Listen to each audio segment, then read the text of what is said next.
Mid day agenda देख रहे हैं आप। मैं हूं आपके साथ राजश्री थवाइत। आज मिड डे एजेंडा में हम किसी राजनीतिक मुद्दे पर बात नहीं कर रहे हैं। जन सरोकार से जुड़ा ये मुद्दा है, क्योंकि आईएनएच की जिम्मेदारी है आपका ख्याल रखना भी। जी हाँ, अगर आप बीमार हो जाएंगे तो क्या करेंगे? डॉक्टर के पास जाएंगे, दवा लिखवाएंगे और दवा खाएंगे भी, यही करेंगे।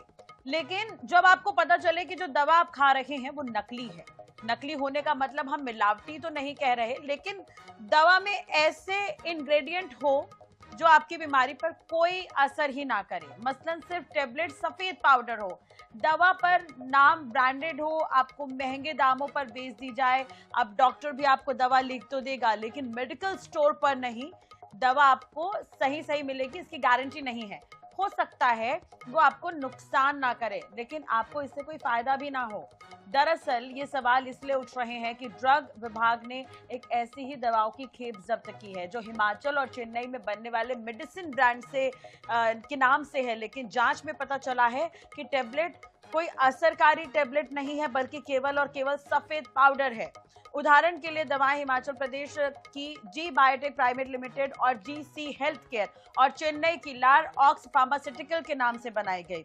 दूसरी दवा क्यूमोक्स सीडी 625 के निर्माता मेसर्स जीसी हेल्थ केयर और ARR100EH एजेंट के निर्माता चेन्नई के मेसर्स लार ऑक्स फार्मास्यूटिकल्स हैं। सभी एक एंटीबायोटिक टेबलेट है जो बाजार में सामान्य तरीके से बिक रहे हैं। तो आखिर ये धंधा कैसे फल फूल रहा है, कौन कौन इसके पीछे है, क्यों ऐसे लोगों पर शिकंजा कसने में नाकामी हाथ लग रही है, जो लोगों की सेहत से खिलवाड़ कर रहे हैं? चलिए इस पर ही आज हम बात करेंगे।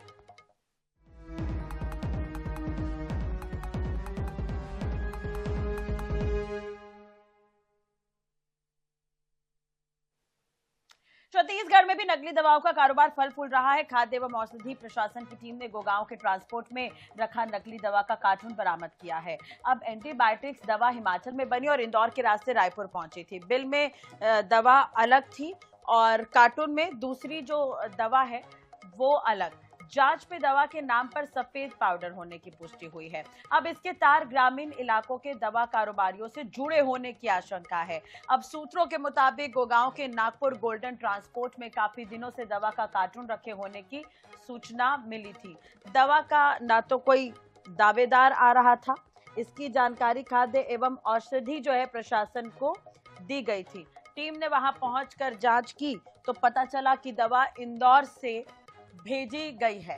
कार्टून खोलने पर इसमें 3 तरह की एंटीबायोटिक दवा मिली, मगर चौंकाने वाला मसला ये था कि बिल में अलग अलग दवा का जिक्र था। संदेह के आधार पर दवा के सैंपल लेकर उसे जांच के लिए भेजा गया और कार्टून को जब्त किया गया।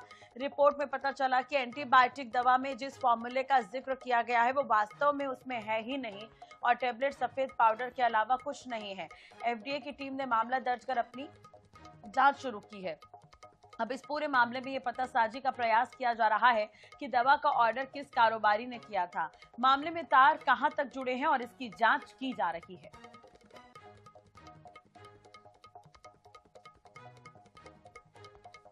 तो नकली दवाओं का ये कारोबार चल रहा है। खुलासा हुआ है चेन्नई से छत्तीसगढ़ तक का कनेक्शन है, अंतरराज्यीय कनेक्शन है। जांच लंबी होगी, दूर दूर तक होगी, तभी इन तमाम बिंदुओं पर खुलासा हो जाएगा। वाकई सोचने वाली बात है कि हम एंटीबायोटिक दवाएं लेते हैं, लेकिन इसका असर कितना होता है, क्योंकि आम जनता तो डॉक्टरों पर भरोसा करती है, फार्मासिस्ट पर भरोसा करती है, उन्हें तो दवा के बारे में जानकारी भी नहीं है। अगर वो दवाएं ले रहे हैं, इसका असर हो रहा है या फिर नहीं, इसका पता कैसे चलेगा? कितना घातक है ये? हमारे साथ खास मेहमान जुड़े हुए हैं। डॉक्टर राकेश गुप्ता जी हैं, पूर्व अध्यक्ष आईएमए रायपुर के, इसके अलावा कांग्रेस नेता भी हैं। हीरा शंकर पूर्व कार्यकारिणी सदस्य हैं, छत्तीसगढ़ फार्मेसी काउंसिल के, हमारे साथ जुड़े हुए हैं। डॉक्टर रजनीश पांडे जी सह संयोजक हैं, बीजेपी चिकित्सा प्रकोष्ठ की तरफ से हमारे साथ जुड़े हुए हैं। आप तीनों का हमारे साथ जुड़ने के लिए बहुत बहुत शुक्रिया। और इसके अलावा अरुण कुमार मिश्रा जी भी हमारे साथ जुड़ेंगे, जो अध्यक्ष छत्तीसगढ़ फार्मेसी काउंसिल के। सबसे पहले तो हीरा शंकर जी, मैं आपके पास ही आना चाहूंगी। इस तरह की जो लापरवाही देखने को मिली है, जो दवाइयों की खेप बरामद हुई है, उसे शहरी नहीं ग्रामीण क्षेत्रों में खपाने की कोशिश की जा रही थी। अब ये बड़े स्तर पर खुलासा हुआ है, किस तरह से इसकी जांच की जा सकती है? मैडम, जैसे कि आपको मैं बताना चाहूंगा कि ये जो नकली दवाओं का कारोबार अभी हाल फिलहाल जब से हमने देखा है, ये हाँ। लगातार बढ़ता जा रहा है छत्तीसगढ़ में। तो मेरा सबसे पहला निवेदन है सभी से कि क्योंकि ये जनहित का मुद्दा है, इसमें कोई अगेंस्ट नहीं है, कोई फेवर में नहीं है। सब हम्म। एक साथ मिलके अगर हम दवाई की बात करते हैं तो कि मानव मूल्यों की बात है ये। हाँ तो हाँ। इन मूल्यों की रक्षा के लिए हम सब प्रतिबद्ध हैं। इसमें हमको ये नहीं देखना चाहिए कि कोई कौन सा पार्टी का है, कोई कौन सा। तो मैं सबसे पहले हमें व्यवस्था को दुरुस्त करने के लिए, मैं एजेंसियों में मैडम देखा हूँ कि जो होलसेल एजेंसियां होती है, हाँ वो बहुत सारी एजेंसियां ऐसी है, मैं सभी को नहीं जिम्मेदार ठहरा रहा हूँ, लेकिन ठीक है। बहुत सारी एजेंसी ऐसी है जो डायरेक्ट ग्रामीण क्षेत्र के, जिनको झोला छाप डॉक्टर कहते हैं, उनको डायरेक्ट दवाइयां दे देते हैं। तो मेरा उनसे आग्रह है कि जब इस पे अगर मॉनिटरिंग नहीं होगी, आप डायरेक्ट सप्लाई वैसे भी नहीं कर सकते, हम हम्म। ड्रग एंड कॉस्मेटिक एक्ट की बात करें तो ये जो सप्लाई डायरेक्टरी हो रही है उसको रोकना है। दूसरा, इसमें मैं हमारे जो प्रतिनिधि है, जो इनकी देख रेख डीआई करते हैं, ड्रग इंस्पेक्शन और एडिशनल ड्रग कंट्रोलर, इनसे मैं ये कहना चाहता हूं कि आप खुद जाके एजेंसियों की माइन्यूटली बारीकी से जांच करें कि कहीं ये ग्रामीण क्षेत्र में डायरेक्टली दवा सप्लाई तो नहीं कर रहे हैं। अगर कर रहे हैं और हो रहा है, ये जो हो रहा है, मैं कर रहे हैं नहीं, ये हो जी। रहा है, तो इनको रोकने के लिए उनको कड़ी कार्रवाई करनी चाहिए। हम्म। दूसरा चीज मैडम, हाँ। जो ट्रांसपोर्ट से अगर कोई आ रहा है, वापिस आ रहा है, या हम्म। डिलीवरी हो रहा है और डिलीवरी किसी ने किया है, तो मैं इसके लिए एक सजेशन ये देना चाहूंगा कि जिस आदमी में भी डिलीवरी करने किया है, उनका हाँ। आधार कार्ड लिया जाए भविष्य में, और जिनके पास डिलीवरी होना है उनका भी आधार कार्ड लिया जाए, ताकि ऑथेंटिसिटी हो सके कि भाई ये फलाना आदमी है, इनके पास जा रहा है। इनके जैसे कि अभी के मामले में आपने बताया कि ये पड़ा हुआ था, तब हमने जाके वहां कार्रवाई की, हम्म। हमारे ड्रग इंस्पेक्टरों ने, तब मामला संज्ञान में आया। तो हम इनको अगर पुख्ता ऐसा कर सकते हैं कि जो भी सप्लाई हो रहा है, उस सप्लायर का हम पूरा बायोडाटा रखें, चाहे आधार के रूप में, और जिनके हाँ सप्लाई हो रहा है उनको भी रखें। तो हम दोनों की जवाबदेही तय करके भविष्य में ऐसा ना हो, इस पे हम रोक लगाया जा सकता है। ठीक है। राकेश जी हमारे साथ जुड़े हुए हैं। डॉक्टर राकेश जी, क्या लापरवाही हो सकती है कि इस तरह से जो बाजार है नकली दवाओं के फलते फूलते जा रहे हैं? अब आप खुद सोचिए, बिल में कुछ और है, पैकेट में कुछ और दवाइयां निकली हैं, दवाइयों की जांच की गई तो वो केवल सफेद पाउडर निकली। अब कोई तो एंटीबायोटिक समझकर दवाइयां ले रहा होगा, लेकिन उसका असर ही ना हो तो कौन इसके लिए दोषी है? दवाइयां, या डॉक्टर ने जो दवाइयां लिखी थी, या डॉक्टर जिसने दवाइयां बेची थी? देखिए, सबसे महत्वपूर्ण हम्म। ये है कि छत्तीसगढ़ में पिछले कुछ समय से लगातार नकली दवाइयां हेडिंग में रही हैं, चाहे वो हम्म। सरकारी अस्पतालों में हो, चाहे ओपन मार्केट में हो। आप जिस पैकेट की या जिस कंसाइनमेंट की बात कर रहे हैं, हाँ। उसको कोई लेने नहीं आ रहा था, इसका मतलब ये है कि उसकी उस पैकेट पर पहले से जांच एजेंसियों की नजर रही होगी, जो बिल्कुल। बाद में रिपोर्ट हुआ कि इसको लेने नहीं आ रहा है। इसका मतलब ये है कि जो लोग दोषी हैं या जो लोग माफिया रिंग का हिस्सा है, उनको पहले से इंफॉर्मेशन पास हो गई होगी कि इस दवाई की जांच हो सकती है। जो भी इस पैकेट को लेने जाएगा, वो जांच एजेंसियों की निगरानी में है, कृपया इस पैकेट को लेने ना जाएं। सबसे महत्वपूर्ण चीज ये है कि जिस कंपनी ने दवाई सप्लाई की है, वो जांच के घेरे में क्यों नहीं है? हाँ। जो सप्लाई होती है, उसकी जांच पहले से रिपोर्ट क्यों नहीं ली गई? ये भी सबसे बड़ा यक्ष प्रश्न है।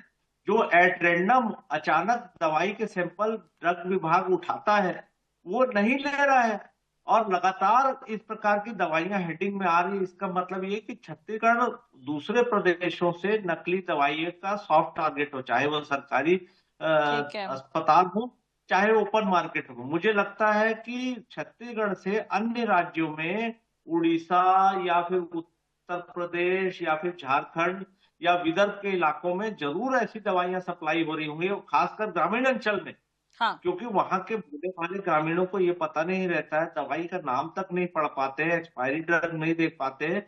मान लो किसी प्रकार का एडवर्स इफेक्ट हुआ, तो दवा इंस्पेक्टर जो है या ड्रग कंट्रोलर है, जो वो उस तरफ ध्यान नहीं देते, उनका ध्यान कहीं और लगा रहता है। ये बात सब जानते हैं। हम लोग जो डॉक्टर्स जुड़े हुए हैं, वो अक्सर ब्रांडेड दवाई लिखते हैं, लेकिन सबसे ज्यादा चौंकाने वाली बात यह है कि पिछले दिनों बहुत बड़ी कंपनियों की ब्रांडेड दवाइयां भी नकली मिली हैं। जी। ये बड़ी कंपनियों के दवा प्रतिनिधियों ने या मैनेजमेंट ने एक वो किया कि हमारी दवाइयां छत्तीसगढ़ में नकली बिक रही और दवाइयां जब्ती हुई।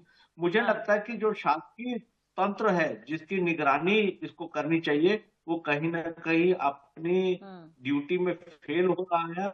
छत्तीसगढ़ में लगातार जिस प्रकार की नकली दवाइयां आ रही, कुछ दवाइयां ये फेल भी पूरे हो गई थी, सिस्टम कुछ की जो दवाइयां फेल भी जांच करते अमानक हैं। भी साबित हुई थी पिछले दिनों, तो उससे भी इसे जोड़कर देखा जा सकता है राकेश जी क्या? देखिए, नकली दवाई तो अमानक होती ही है, लेकिन अमानक और नकली दवाई किसी आदमी पर खाने के बाद क्या असर करेगी, वो करीब करीब मुझे लगता है कि, मुझे कहना नहीं चाहिए, जहर के बराबर है। यदि एडवर्स ठीक है। इफेक्ट हुआ हाँ। तो उसको दवाई तो कम असर करेगी ही, बीमारी बढ़ेगी, और किसी प्रकार के ऐसे तत्व उसमें हों जो हानि कर सकते हैं। हम लोग छत्तीसगढ़ में नकली दवा के कारण बड़े बड़े स्वास्थ्य कांड का सामना कर चुके हैं। हम सावधान नहीं हुए हैं। मुझे डर है कि स्वास्थ्य विभाग इसमें करीब करीब नींद में है, कुंभकर्णी नींद में ठीक है, है। डॉक्टर यदि वो रजनीश नहीं जी से बात जागेंगे कर तो लेते हैं। डॉक्टर रजनीश जी, जैसा कि अभी राकेश जी कह बड़ी रहे हैं कि दुखद कुंभकर्णी नींद में है कहीं ना कहीं विभाग। देखिए, बहुत सारी शिकायतें हैं, कभी दवाइयां एक्सपायरी मिल जाती हैं, कभी जो इक्विपमेंट्स होते हैं वो कचरे के ढेर में मिलते हैं और वो भी एक्सपायरी मिले हैं। दूसरी तरफ कुछ दवाइयां पिछली बार बरामद हुई थी जो अमानक साबित हुई थी, और अब तो मामला ही कुछ और है। दवाइयों के नाम पर सफेद पाउडर है सर। आपको नहीं लगता ऐसा कि थोड़ी सी अब सख्ताई की आवश्यकता है डिपार्टमेंट में? मैडम, मेरा ऐसा मानना है कि हमारा सिस्टम अभी इस सरकार में जिस हिसाब से काम कर रहा है, इस कारण हम ये अमानक चीजें पकड़ पा रहे हैं। ठीक। जो लोग पहले इस तरह की हरकतें कर रहे थे उनके मन में अभी भय आया है। इसके पहले की सरकारों में तो ये पकड़ी ही नहीं जाती थी। ये अभी हमारे सीनियर डॉक्टर साहब जो बात कर रहे थे, गुप्ता सर, वो एकदम सही बात कर रहे हैं कि एक रैकेट है, वो काम कर रहा है, लेकिन उस रैकेट को पकड़ने के लिए तो पूरे सिस्टम को सामने आना पड़ेगा। और मेरा धन्यवाद है सरकार को, धन्यवाद है सिस्टम को, हमारे अधिकारियों को धन्यवाद है जिन्होंने इतनी बड़ी खेप को पकड़ा। आप सोचिए कि अगर ये खेप उस स्थान तक पहुंच गई होती तो कितने सारे मरीजों के साथ कितना बड़ा दुष्प्रभाव इन दवाइयों का हो सकता था। चिकित्सक इलाज कर रहे हैं, उनको क्या पता कि उस दवाई के अंदर में जो वो लिख रहे हैं वो सही चीज मिली है कि नहीं। ये तो जांच का विषय होता है। मैं एक चिकित्सक हूँ, डॉक्टर साहब हमारे सीनियर हैं, चिकित्सक हैं, हम तो दवाइयां लिखते हैं कि किस मरीज में क्या एंटीबायोटिक देनी है, क्या दवाई देनी है।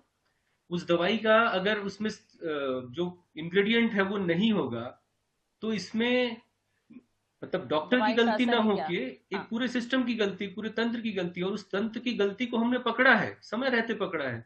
तो मैं ऐसा मानता हूं कि हमारी सरकार में हमारे जो अधिकारी हैं, जो सिस्टम है, बहुत अच्छा काम कर रहा है, इस कारण ये चीजें पकड़ी जा रही हैं। हीरा शंकर जी भी कुछ हमारे साथ जुड़े हुए हैं। रजनीश जी, अगर आपने उनको सुना होगा तो हीरा शंकर जी अभी कुछ सुझाव देते हुए भी नजर आ रहे थे, क्या उस पर विचार किया जा सकता है? मैं हीरा भाई साहब से सहर्ष जो उनके सुझाव हैं उसको सरकार तक पहुंचाने का प्रयास करूंगा, आपके माध्यम से भी और अपने माध्यम से भी। और जो भी सुझाव हैं वो स्वीकार्य हैं। हम निश्चित रूप से समाज के लिए काम कर रहे हैं और हमको वो करना चाहिए। उसमें कोई भी हमारी तरफ से काट छाट हम करने वाले नहीं है। हम किसी को बचाने वाले नहीं है। जो इसमें जिम्मेदार लोग हैं, जिन्होंने गलतियां की है, गड़बड़ियां की हैं, वो पकड़े जाएंगे और वो जेल में होंगे, उनकी जवाबदारी तय होगी। इसके लिए मैं आपको आश्वस्त कर रहा हूं। ये लेकिन पूरा अंतरराज्यीय मामला है। अगर हम देखें तो सोलन में कुछ दवाइयां बनती हैं, वो चेन्नई के थ्रू, चेन्नई में भी दवाइयां बन रही हैं, तो ये अंतरराज्यीय मामला है। तो इस पर बाकी राज्यों में भी एक बार जांच की आवश्यकता है, क्योंकि जरूरी नहीं वो छत्तीसगढ़ में ही सप्लाई हुई हो दवाइयां, और भी राज्यों तक गई होंगी वो दवाइयां। तो जी, निश्चित रूप से आपकी बात सही है। हमारे ड्रग कंट्रोल के जो पैमाने हैं, उस ड्रग कंट्रोल के पैमानों में शेड्यूल्ड ड्रग्स होती हैं, अलग अलग शेड्यूल्स होती हैं कि वो कैसे किसको भेजी जा सकती हैं। कुछ दवाइयां ओवर द काउंटर होती हैं, प्रिस्क्रिप्शंस किसमें किस डॉक्टर के लगेंगे। आपने सुना होगा बीच में कफ सिरप के बारे में, मध्य प्रदेश के कुछ हिस्सों में भी कफ सिरप से कुछ नुकसान हुए थे। तो इसमें पूरे एक सिस्टम को धीरे धीरे सुधार करने की जरूरत है, और सिर्फ हमारे राज्य नहीं, पड़ोस के राज्यों में भी। और इसमें केंद्र सरकार को भी हमारी तरफ से हम इस बात को भेजेंगे। निश्चित रूप से सरकार से मेरा निवेदन होगा कि वो भेजें। नोट भी किया गया है उनकी तरफ से, क्योंकि ये बड़ी खेप थी, समय रहते पकड़ी गई, तो अब उस पर दोबारा ऐसा न हो, इसको हमको ध्यान देना पड़ेगा और सभी राज्यों को इसमें इन्वॉल्व होना पड़ेगा। और नियम भी थोड़े सख्त बनाने पड़ेंगे इसके लिए। जिस तरह से सख्ताई से कार्रवाई मध्य प्रदेश में हुई है, वैसे ही सख्त कार्रवाई की आवश्यकता है प्रदेश में। हीरा जी हमारे साथ जुड़े हुए हैं। हीरा शंकर जी, देखिए आप मुझसे बेहतर इस चीज को समझेंगे कि जब दवाइयां खपाई जाती हैं, दवाइयां जब भेजी जाती हैं, जैसा हर बार कहा जाता है कि आप मान्यता प्राप्त मेडिकल स्टोर से ही दवाइयां खरीदें, तो बाकी जो नॉर्मल मेडिकल स्टोर हैं जो हर गली मोहल्ले में होते हैं, उन्हें किस तरह से दवाइयां दी जाती हैं, किस तरह से ग्रामीण क्षेत्रों में दवाइयां जो हैं वो खपाई जाती, क्या उस पर किसी तरह का कंट्रोल होता है? लापरवाही क्या इसमें हो सकती है? मैडम, मैं आपको पहले ये बता देता हूँ कि ये जितने भी मेडिकल स्टोर हैं वो बाकायदा लीगल हैं और ठीक है। सारे दिए हुए हैं। हाँ। जहां पर जो सप्लाई होती है, जिसकी मैं बात कर रहा हूँ, वो डायरेक्ट सप्लाई होती है, वो किसी मेडिकल में नहीं होती। इंटीरियर में जो झोला छाप डॉक्टर जिनको कहते हैं, जो पर्सनल प्रैक्टिस करते हैं, जिनके पास किसी भी प्रकार की कोई डिग्री नहीं होती, एजेंसी वाले डायरेक्ट उनको सप्लाई कर देते हैं। दिक्कत वहां है। अब डायरेक्ट उनको सप्लाई करने से वो दवाई कैसा है क्या है, हम अगर मान लो के लिए ये दवा एजेंसी किसी भी एजेंसी के पास गई रहती और उसने डायरेक्ट ग्रामीण क्षेत्र में उन पर्टिकुलर डॉक्टरों को सप्लाई कर देता, तो आप समझिए कि हम दवा की जगह वहां के मरीजों को जहर सप्लाई किया कंट्रोल कौन करेगा? उस पर कंट्रोल कौन करेगा? उन पर कंट्रोल टोटल राज्य शासन करेगा। Drug controller, ADC, additional drug controller एवं डीआई, इनका प्रॉपर जिम्मेदारी है कि ये लोग एजेंसी की निगरानी करें। और वहां से डॉक्टर रजनीश कुछ कह रहे हैं इस पर जी। हीरा भाई साहब को मैं इस बात पे रोकना चाहता हूं कि हम बिना इस बात को जाने कि इस विषय में क्या हुआ है, सीधे हम ये कहें कि झोला छाप चिकित्सक इसमें जिम्मेदार है, ये अच्छी बात मैं नहीं समझता हूं। हमारे समाज में बहुत सारे स्तर पे बहुत सारी चीजें चल रही हैं। मेरा अनुरोध है कि किसी एक व्यक्ति वर्ग या किसी एक विशेष वर्ग पे कोई आरोप हमें नहीं लगाना चाहिए। जहां तक दवाइयों की बात है तो उसकी एक प्रॉपर सिस्टम है, किसी को भी दवाई नहीं बेची जा सकती है। मेडिकल स्टोर तक दवाई पहुंचने के पहले कम से कम 3-4 जगह पर रेगुलेशंस हैं, उस चेन से ही दवाई है। अभी की जो दवाइयां जो खेप आई हुई हैं वो बाहर से डायरेक्ट सप्लाई किसी बड़े वेंडर को आ रही हैं, वो जांच के बारे में पता नहीं है, वो जांच के बाद ही पता चल सकेगा। मैडम, मैं सिर्फ ये बताना चाह रहा हूँ सर को, मैं किसी पे आरोप प्रत्यारोप, मैं मैडम फील्ड पे जाता हूँ। आप अपने रिपोर्टर को भेजिएगा फील्ड में। क्या होता है कि जो वहां के डायरेक्ट डॉक्टर्स हैं, छोटे डॉक्टर, मैं आरोप नहीं लगा रहा हूँ, ये बिल्कुल तथ्य है। आप जाके देखिए कि उनके पास डायरेक्ट सप्लाई हो जा रहा है, जबकि दवाई एजेंसी के माध्यम से मेडिकल स्टोर में होना चाहिए सप्लाई। इसमें भाई साहब अभी government of India, central government ने कुछ अमेंडमेंट किए हुए हैं। उन्होंने आयुष पर्टिकुलर जो काम करने वाले चिकित्सक हैं उनके लिए कुछ रियायतें दी हैं कि कुछ दवाइयां वो इस्तेमाल कर सकते हैं। पहले पूरी तरह से रोक थी। निश्चित रूप से उसकी आड़ में हो सकता है कुछ गलत काम कर रहे हों।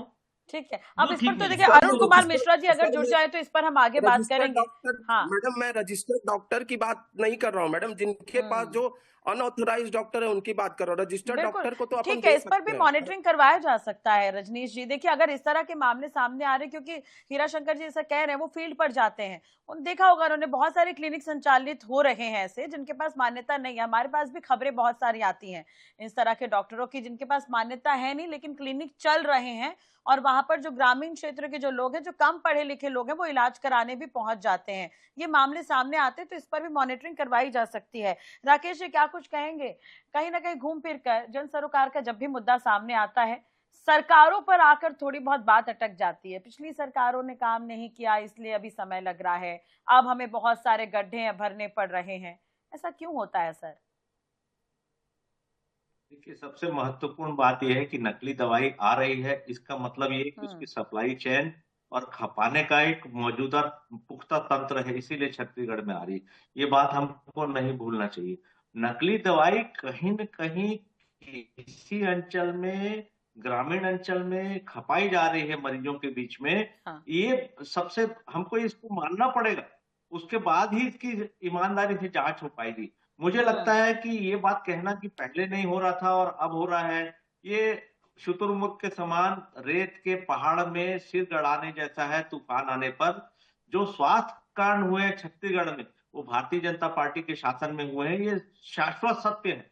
और सभी हेल्थ कांड जो हुए हैं, चाहे आग पड़ुआ कांड हो, नसबंदी कांड हो, बहुत सारे, अभी भी बीजापुर और दंतेवाड़ा में जो 2 नेत्र कांड हुए वो नकली दवाओं के कारण हुए। नकली दवाएं हमारे तंत्र में उपस्थित हैं, ये जब तक हम नहीं मानेंगे तब तक इसका निराकरण नहीं किया जा सकेगा। और ये ठीक है। सफलता और राकेश जी, आप डॉक्टर भी हैं, तो मैं इस लिहाज से भी आपसे थोड़ा समझना चाहूंगी, अगर इस तरह की दवाइयां हम लेते हैं जिसका कोई असर ही ना हो, लेकिन साइड इफेक्ट तो हो सकते हैं इन दवाइयों के। देखिए, दो चीजें हैं। कोई बीमार व्यक्ति ऐसी दवाई खाएगा जिसका कोई इफेक्ट नहीं है, मतलब उसकी बीमारी बढ़ने के लिए आपने खुला आमंत्रण दे दिया। दूसरा ये कि कोई बीमार व्यक्ति नकली दवाई खा रहा है जिसके शरीर में विपरीत असर हो, तो बीमारी तो बढ़ेगी, उसकी जान पर बन आएगी। ये चीज समझते क्यों नहीं हम लोग यहाँ जनहित के मुद्दे के लिए बैठे हुए हैं। हम लोग ये समझे कि जिन लोगों की जिम्मेदारी है कि इस प्रकार के नेटवर्क को भंडाफोड़ करें, दोषियों को सजा दें, उसको वो तंत्र काम करने में असफल रहा है, इसलिए ये नकली दवाओं का तंत्र फल फूल रहा है। ये हम लोग समझे और इसके लिए ईमानदारी से कोशिश करें। जैसे हीराबाई ने कहा कि इसमें राजनीति नहीं है, लेकिन हमको ये स्वीकार करना होगा कि हमने जो तंत्र विकसित किया है निगरानी का, वो कहीं ना कहीं उनसे मिला हुआ है, काम करने में सफल है, और जो काम नहीं कर पा रहे हैं उनकी सजा मुकर्रर करनी पड़ेगी, तभी हम लोग इसमें इच्छा शक्ति में सफल हो पाएंगे कि नकली दवाएं छत्तीसगढ़ में आना बंद हो जाए। ठीक है रजनीश जी। जी, आप डॉक्टर है सर, आप बेहतर समझेंगे इन दवाइयों से क्या नुकसान हो सकता है। बीमारी तो ठीक नहीं होगी लेकिन नुकसान हो सकता है। देखिए, इसमें बहुत सारी चीजें हो सकती है मैडम। दवाइयां जो केमिकल रखी हुई हैं वो अगर सही ना होने से दवा का असर नहीं होगा, कम मात्रा में होने से भी वही बात होने वाली है। और कोई ऐसी चीज हो जो प्रदूषित हो, कंटामिनेटेड हो, या कुछ हमारे शरीर पे नुकसान करने वाली हो, तो निश्चित कर सकती है, क्योंकि सारी दवाइयां हमारी केमिकल से ही बनती हैं। तो मैं राकेश सर से एकदम एग्री करता हूं कि हमें इस तंत्र को ठीक करना पड़ेगा, लेकिन मैं उनकी इस बात से बिल्कुल सहमत नहीं हूं कि ये सरकारों के ऊपर हम दोषारोपण जो कर रहे हैं वो उचित नहीं है। ये किसी भी सरकार के समय हो सकते हैं, चाहे वो कांग्रेस हो चाहे भाजपा, और इस पे हमको विवेकपूर्ण निर्णय लेने चाहिए सुधार करने के लिए। सरकार चाहे बीजेपी की हो कांग्रेस की हो, लेकिन जनता सुरक्षित रहे ये आप लोगों की जिम्मेदारी है। सबसे अहम बात तो ये है। और आप लोग तो डॉक्टर्स हैं, आप लोग दवाइयों को बेहतर समझेंगे। हम तो दवाइयों का कलर देख के भी दवाइयां ले लेते हैं, लेकिन केमिकल्स तो हमें भी नहीं पता होते। और आप लोगों भी जब आप प्रिस्क्रिप्शन में जब आप दवाइयां लिखते हैं तो आप लोगों को भी ये नहीं पता होता कि उस पैकेट के अंदर कौन सी दवाई है। तो वाकई ये बेहद गंभीर विषय है रजनीश जी।